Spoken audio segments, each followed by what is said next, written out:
My cousin did that while we slept in the same room. I didn't know what to do. My cousin, someone I always trusted, did something that completely shattered my sense of safety. I woke up to a noise I never expected to hear and saw him doing something that haunts me to this day. I was frozen, unable to react, trapped in a nightmare I never imagined. Last week, I went on a family vacation that I'll never forget, not for the fun memories we made at Universal Studios, but for the horrifying experience that has haunted me ever since. I never imagined that something like this would happen during a family trip, but now it feels like I've been scarred for life.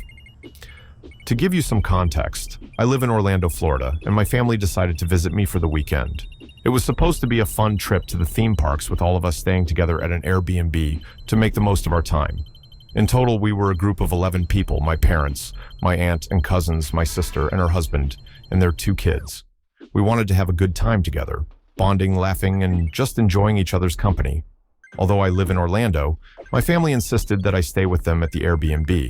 They wanted to make sure I wasn't left out, even though it would have been more comfortable for me to sleep at my own place. But they kept saying that it would be better to be together as a family, and I didn't want to be the one to break the spirit of the trip, so I agreed. The Airbnb we rented was spacious enough to accommodate everyone, but there were still a few logistical challenges.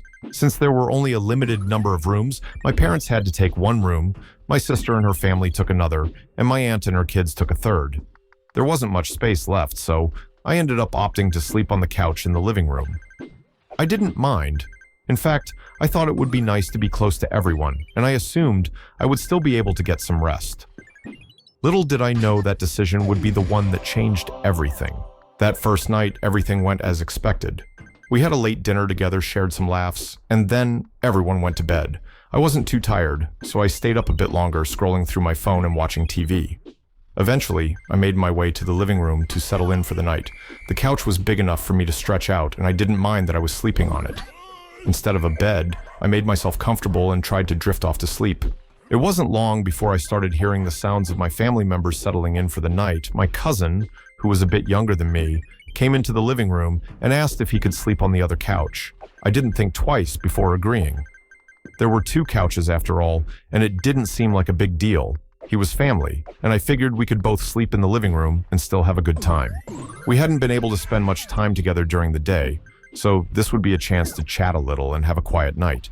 It seemed harmless enough, but little did I know that this simple decision would turn into something that would haunt me for the rest of my life. I settled into the couch and tried to fall asleep, but it wasn't easy.